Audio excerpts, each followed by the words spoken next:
নমস্কার, আমি জ্যোতিষ দিব্যগণাদে বিভিন্ন দিন বিভিন্ন বিষয়ে আলোচনা করার চেষ্টা করি।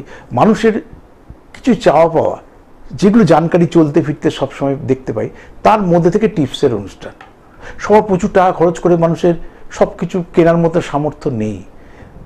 মানুষ অনেক কিছু করতে চাইছে, কিন্তু ভাবছে সাধ্যের মধ্যে স্বাদ পূরণ করবো, এটাও কিন্তু ঘোরার চেষ্টা করছে।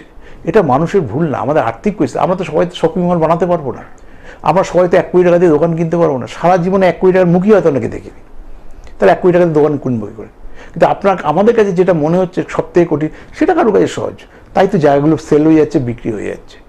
আপনি সারা জীবনের অর্থ জমিয়ে একটা ফ্ল্যাট কিনতে পারছেন না, কিন্তু ফ্ল্যাট তৈরি হওয়ার সঙ্গে সঙ্গে অলরেডি বুকিং হয়ে যাচ্ছে।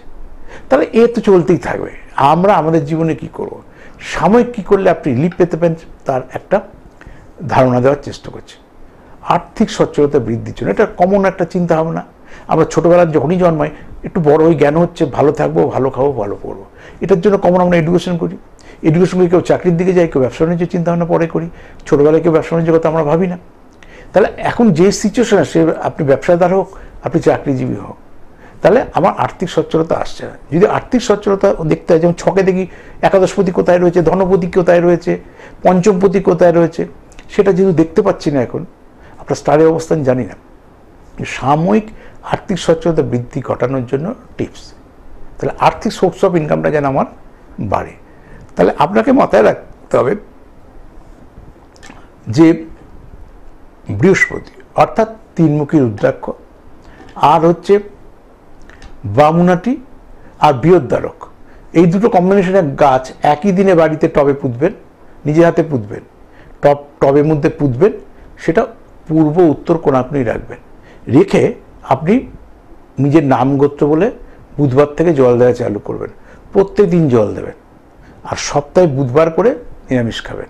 অন্য দিন নর্মাল যা খেতে হয় খাবেন, যা ভগবান দেবে, কিন্তু ওই দিনটা করুন। এটা ফার্স্ট কাজ। আর বললাম রুদ্রাক্ষটা পড়বেন, রুদ্রাক্ষটা নিজের জন্মবারে পড়বেন।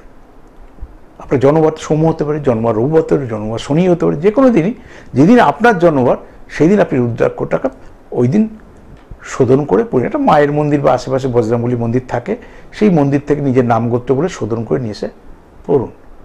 ওটা গলায় পড়তে পারেন, মা বোন হলে বাঁ হাতেও পড়তে পারেন, দাদা ভাই হলে ডান হাতেও পড়তে পারেন। আর্থিক সচ্ছলতা বৃদ্ধির সাময়িক টিপস। তারপর পার্মানেন্ট সলিউশনের জন্য আমার কাছে আসবেন। আমি শ্রী বিগণাদে আপনার সঙ্গে ছিলাম, আছি, থাকব। নমস্কার।